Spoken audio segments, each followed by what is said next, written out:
llegó el momento de abrir una ventana al pasado y escuchar esos pasajes de la historia que marcaron el rumbo de nuestra sociedad. Deje que su imaginación vuele y que las ondas sonoras lo lleven de paseo por un inolvidable viaje por la historia.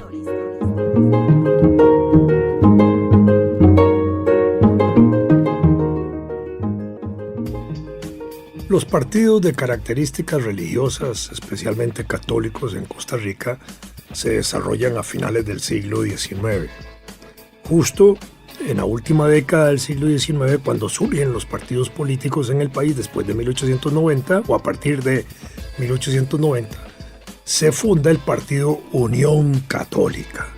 Partido muy importante en ese momento porque tenía como agitadores significativos a los sacerdotes desde los púlpitos eclesiásticos. Ya la iglesia había ido adquiriendo cada vez más forma, más fuerza y más presencia en la vida nacional, y en ese sentido ese partido Unión Católica se organiza como una reacción al movimiento liberal existente en el país. Acordémonos que en Costa Rica no se desarrollan partidos conservadores al estilo clásico como se hace en otros países, y es el partido Unión Católica el que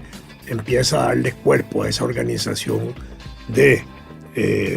personas que bajo los principios del cristianismo, del social cristianismo, de la influencia eclesiástica, de los documentos papales, etc., se organiza. Y es importante su crecimiento a nivel municipal en aquellos años, al punto de que en 1897-98 el gobierno de Rafael Iglesias toma la decisión de prohibir la participación del partido Unión Católica, porque señalaron que no se podía hacer propaganda política aduciendo, atizando, utilizando sentimientos religiosos, cristianos o católicos. Y en ese sentido proscriben la participación político-electoral del partido Unión Católica. De hecho, esa proscripción fue real y efectiva hasta la segunda mitad del siglo XX. Durante todo ese periodo, durante toda la primera mitad del siglo XX, no se organizaron partidos con orientaciones religiosas, al menos públicas ni en sus nombres. El Partido Reformista de Jorge Bolio no fue un partido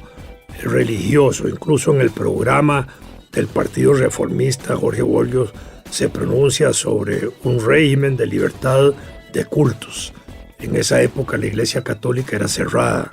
no admitía la existencia de otras religiones ni la práctica de otras religiones. La práctica de otras religiones se produce en Costa Rica por la presencia importante de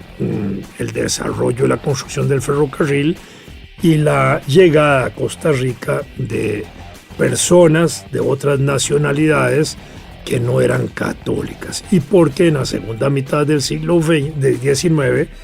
la Costa Rica nuestra se abrió a la migración extranjera para promover distintas actividades del país, y en ese sentido llegaron personas de todas las nacionalidades de Europa: alemanes, portugueses, españoles, franceses, suizos, belgas, rusos, bielorrusos, de todas las ingleses obviamente, y obviamente muchos de religiones no católicas, por lo que había que asegurar, como un régimen de libertades, la posibilidad de que ellos pudieran también practicar con libertad sus cultos. En las zonas de construcción del ferrocarril así fue, y así se introdujo la iglesia, llamémosla protestante, no católica, desde 1870 en adelante en Costa Rica. La iglesia católica, por supuesto, luchaba contra la penetración de esas otras manifestaciones religiosas, y entre los fieles de la iglesia católica se establecían papelillos que se ponían en las puertas y en las ventanas de las casas que decían, por ejemplo: aquí somos católicos y no admitimos propaganda protestante, o nos recibimos o no queremos. ¿Por qué? Porque los protestantes, esos llamados protestantes, iban casa por casa tratando de establecer contacto con los vecinos y con los ciudadanos para convencerlos de esas nuevas orientaciones religiosas. Entonces ahí se da una lucha eclesiástica entre la Iglesia Católica y esas otras denominaciones tradicionales no católicas, en Costa Rica, pero no condujo eso a partidos políticos, condujo nada más a una lucha religiosa que se daba a nivel de barrio, digámoslo así, de parroquia, de localidad religiosa, donde se daba ese enfrentamiento. Y los católicos quedaron al margen de la lucha política organizada por partidos políticos. Pero eso no impidió que los católicos participaran en política, porque para participar en política había que meterse a partidos políticos. Entonces los católicos que querían participar en política se metían en partidos políticos para dentro de esos partidos políticos aspirar a formar parte de la Asamblea Legislativa, formar parte de las municipalidades o llegar a ser presidentes de la República. Me parece que ningún presidente de la República hasta hoy ha sido de una religión no católica. Todos han sido católicos. Y eso tiene algún significado desde el punto de vista de la presencia nacional, de la importancia nacional y del peso de que la Iglesia Católica ha desempeñado en la vida social costarricense. Pero el hecho de que católicos hayan participado de partidos políticos, cuando participan de esos partidos políticos, participan ya no con el ideario católico que tienen, sino con el ideario político que tiene el partido político, en el cual se identifican. Obviamente hay algunos de esos programas políticos o idearios políticos de los partidos que tienen alguna identificación con documentos católicos. Pues bien, no existiendo partidos católicos entre 1898 y principios de la segunda mitad del siglo XX, no hubo en ese sentido nada más que partidos políticos que de distinta forma expresaron el movimiento liberal en sus formas y variantes. Ya hemos dicho que dentro de los liberales habían grupos conservadores, el Partido Reformista, que juega un papel importante en un momento determinado, el Partido Comunista, que a partir de 1931 surge, el Partido Socialista de Aniceto Montero en el año 19, que son como los grupos importantes de ese periodo, y los liberales que de una u otra manera venían ejerciendo su impacto y su influencia todavía en la primera mitad del siglo XX.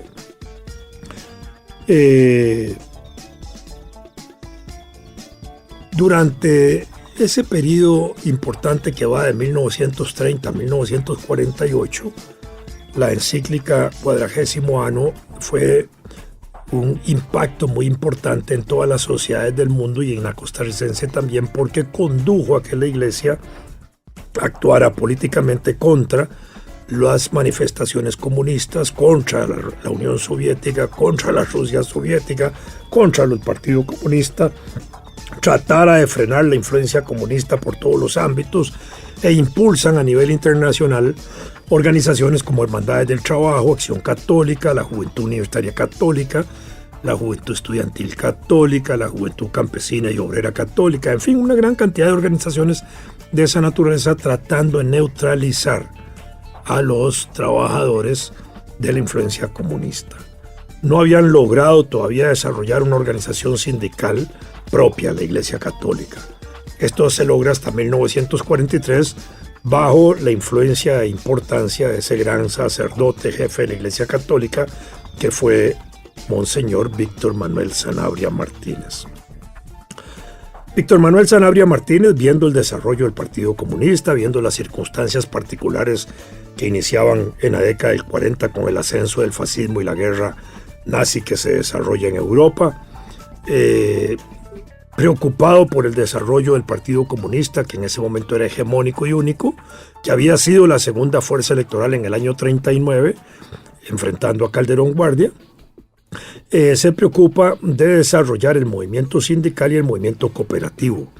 Y para esto envía a dos sacerdotes que eran hermanos,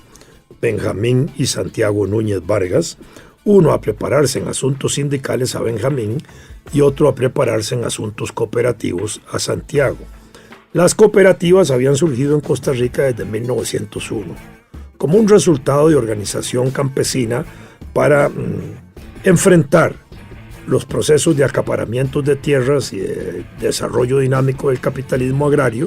que aniquilaba a pequeños productores, y frente a la expansión del gran cafetalero Julio Sánchez en la zona norte de Heredia. Entonces los pequeños productores de Barba, Santa Bárbara, San Pablo y esa zona de Heredia se organizan en cooperativa y ahí se desarrolla la primera cooperativa del país importante para justamente no sucumbir como parte del desarrollo de la dinámica de la economía capitalista. Ya en 1920 empezaron a aparecer otras formas de organización cooperativa y entre 1920 y 30 más todavía hasta de consumo y otras actividades, y en 1935 el Banco Nacional recién fundado, después de que se transforma el Banco Internacional de Costa Rica en Banco Nacional, se crea con 3 departamentos muy importantes, uno de ellos el departamento de cooperativas, otro el departamento emisor, que era el de hacer dinero, y en ese sentido el departamento de cooperativas pues va a jugar un papel porque va a impulsar y apoyar a esos grupos de pequeños productores. Y en esa visión la Iglesia empieza a tomar sus decisiones para formar líderes en el campo sindical y en el campo cooperativo. Los comunistas creían y partían de la idea de que la organización sindical debía ser una sola, única en todo el país y que la clase obrera no debía ser dividida, debía expresarse unitariamente en una sola organización sindical. Si uno ve la historia de ese movimiento sindical en el país, cuando se crea la primera confederación nacional de todo el territorio costarricense, que agrupa sindicatos de todo el país, la Confederación General de Trabajadores de 1913, esa fue una organización que tuvo influencia anarquista, porque quienes la impulsaron, que eran intelectuales, García Monge, Comardengo, Carmen Lira y todos ellos, de una u otra manera simpatizaban, no solo con las ideas socialistas, sino también hasta con el anarquismo. Comardengo incluso tiene un articulito que se llama Mi anarquismo claudicante. Bueno, ahí tenían los símbolos de los anarquistas, la bandera roja y negra, que era un símbolo del movimiento anarquista mundial. Tenían fotos de grandes anarquistas en el local de la Confederación General de Trabajadores, de Solá, de Reclus, los hermanos Reclus, que eran geógrafos franceses, de Tolstoy, el gran escritor ruso. En fin, habían elementos que de una u otra manera simbolizaban una identificación con el anarquismo. Habían tenido una relación importante los miembros de la Confederación General de Trabajadores con el movimiento anarquista obrero revolucionario de la Revolución de México, con la Confederación Revolucionaria Obrera de México de los hermanos Flores Magón, que eran anarquistas. Y también tenían relación con el movimiento obrero chileno, que es de características socialistas, y con Luis Emilio Recabarren, que había fundado o había impulsado, había sido uno de los grandes impulsadores y organizadores del movimiento obrero revolucionario de Chile. En fin, ahí venían esas vertientes. Y la Iglesia, y después, durante ese periodo, la evolución del movimiento sindical adquiere la dirección de los reformistas por un periodo y después de los comunistas. Y ya para principios de la década del 40, la Iglesia Católica tiene pensado, por medio de Monseñor Sanabria, impulsar una nueva organización sindical que sea el paralelo de la organización sindical de los comunistas. Por supuesto, los comunistas estaban inicialmente en contra, porque creían que todo el mundo debía estar organizado con ellos, y la Iglesia hacía un planteamiento que terminaron aceptando los comunistas, de que si la Iglesia organizaba el movimiento sindical, le daba más fortaleza al movimiento sindical de los trabajadores, porque según Sanabria, Monseñor Sanabria, muchos trabajadores no ingresaban a las organizaciones sindicales que dirigían los comunistas porque estaban dirigidas por los comunistas. Pero si la Iglesia creaba organizaciones sindicales, muchos trabajadores iban a entrar a las organizaciones sindicales católicas porque estaban dirigidas por católicos, y en ese sentido lo que interesaba, según Sanabria, era organizar en sindicatos trabajadores, sin mayor preocupación de si eran comunistas o socialistas o cristianos. Y resultado del acuerdo político que hay en 1943 entre la Iglesia Católica, el gobierno Calderón Guardia y los comunistas alrededor de la reforma social, entonces surge esa nueva organización sindical paralela a la que tenían los comunistas, pero no surge un partido cristiano. ¿Por qué? Porque el doctor Calderón Guardia se identificaba con las ideas social cristianas, y aunque había sido candidato de un partido republicano de características liberales, él en sus discursos sí incluye sus conceptos social cristianos y su identificación social cristiana, y hace surgir, a mi manera de ver, a partir de 1940, ahí sí, las tendencias social cristianas en partidos políticos que, aunque se llamaban republicanos, ya tenían un peso importante en el discurso de gobernante de características social cristianas. Cuando este partido se alía al Partido Comunista en el año 43 y van a las elecciones unidos a través del Bloque de la Victoria en 1944, el Bloque de la Victoria no asume ningún compromiso de esa naturaleza social cristiana, ni tampoco Teodoro Picado, el presidente que emerge de esa alianza, se identifica con el social cristianismo. No era la época, era muy complejo el momento y no hay una identificación en esa dirección, pero ya estaban echadas las raíces del social cristianismo en ese sentido. Por un lado, por la Confederación de Trabajadores Rerum Novarum, que impulsa a la Iglesia Católica, que le va a dar sustento a las luchas obreras de esa época y va a crear también bases políticas para que en la década siguiente y en los años siguientes los grupos de trabajadores social cristianos también se orienten en la búsqueda de partidos social cristianos. Y justamente a finales de la década de 1950 se desarrolla, por el impulso de un gran pensador, de un humanista, de un filósofo, de un gran costarricense llamado Luis Barahona Jiménez, el Partido Demócrata Cristiano. Esto ya en Europa se habían desarrollado los partidos demócratas cristianos, venían ejerciendo una fuerza importante al calor del impacto de la Iglesia en Roma y en Italia y en otros países europeos. Se había desarrollado como una corriente política alterna a los partidos socialistas y comunistas y a los movimientos anarquistas, y también frente a los partidos socialdemócratas que habían empezado a surgir desde 1903 en Europa de manera más fuerte y más sólida, porque estos partidos socialdemócratas habían surgido a finales del siglo XIX. Sin embargo, con la división que producen con los comunistas en 1903, esos partidos adquieren una dinámica propia y una fuerza muchísimo más grande, y hace surgir por otro lado los movimientos social cristianos y los partidos social cristianos, que van a tener su expresión más importante en los llamados partidos demócratas cristianos. Aquí en 1958, en Costa Rica, esos partidos empezaron a desarrollarse, o ese partido empezó a desarrollarse. Con poco impacto, con poca influencia, tal vez porque don Luis Barahona fue más un académico, un filósofo, menos un organizador de partido, y tal vez no tuvo el impacto importante en esos momentos, aunque empezaba a tener apoyo por las organizaciones sindicales. La Confederación de Trabajadores Rerum Novarum, que emergió en 1943, que siguió a la guerra de 1948, el padre Núñez era uno de los líderes importantes que también se identifica con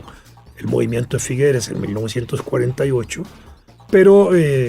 termina, digamos, impulsando un movimiento sindical de características social cristianas, pero el padre Núñez se termina identificando con la socialdemocracia como movimiento político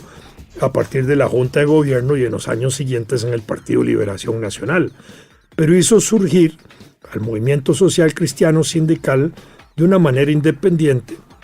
y este movimiento adquiere fuerza ya en 1958, cuando de las orientaciones socialdemócratas se separan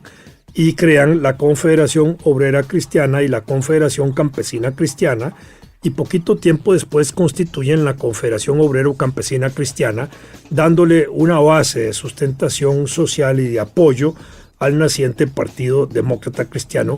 que empezaba a surgir con Luis Barahona. Aunque este partido no fue el dirigente político de esa organización sindical, sí tenía un reflejo en esos movimientos social cristianos que empezaban a darse en esa época en el país. El Partido Demócrata Cristiano todavía participa en las elecciones de finales de la década del 60 y principios de los 70. Llegó a elegir a un doctor Zamora, aquí de Santo Domingo de Heredia, que fue un personaje importante. Todavía en el año 78 el Partido Demócrata Cristiano está existiendo y forma parte de la coalición que da el triunfo en el partido Unidad, Coalición Unidad, a Rodrigo Carazo para gobernar Costa Rica de 1978 a 1982. Durante este periodo de la coalición de partidos donde está la Democracia Cristiana participando, ya está Rafael Ángel Calderón, que había sido diputado del 74 al 78 y llega a ser ministro de Relaciones Exteriores del gobierno de Carazo, convertido en un joven líder político que hereda ahora sí la tradición calderonista y hereda en su paso el impulso para impulsar un partido de características social cristianas, y eso lo lleva a fundar en el año 83 el Partido Unidad Social Cristiana, donde confluyen el Partido Demócrata Cristiano, los partidos que tradicionalmente se identificaban con el calderonismo, que de distintas formas habían constituido la unidad, y culminan haciendo el Partido Unidad Social Cristiana, que es el partido actual, Partido Unidad Social Cristiana, que se identifica obviamente con un ideario social cristiano y con el pensamiento social cristiano del doctor Rafael Ángel Calderón Guardia. Dicho sea de paso, el pensamiento social cristiano del doctor Calderón Guardia no se ha recogido todavía en libros. No hay textos que tengan ahí 20, 30, 40 discursos del doctor Calderón Guardia donde se pueda traslucir la naturaleza de su pensamiento con características social cristianas. Y así es como emerge el Partido Social Cristiano de tradición católica, digámoslo de esa forma. Ya en 1970 había aparecido en Costa Rica un nuevo partido, me parece, que fue el Partido Alianza Nacional Cristiana, en ese momento impulsado por un joven abogado llamado Fernando Ramírez Muñoz. Este partido empezó a iniciar el camino de los partidos religiosos no católicos sin éxito electoral, hasta que en 1998 una nueva organización religiosa no católica lleva a diputado a Justo Orozco, y con este se inicia un nuevo periodo de participación de grupos religiosos en Costa Rica no católicos que han venido teniendo una relativa importante presencia en la Asamblea Legislativa, desde 1 hasta 4 diputados en un momento determinado, y recientemente en las elecciones del año 2018 con 14 diputados que logró sacar el Partido Restauración Nacional, que encabezó el líder pastoral Alvarado, Fabricio Alvarado. Con eso se constituyeron las vertientes social cristianas del movimiento político electoral en Costa Rica.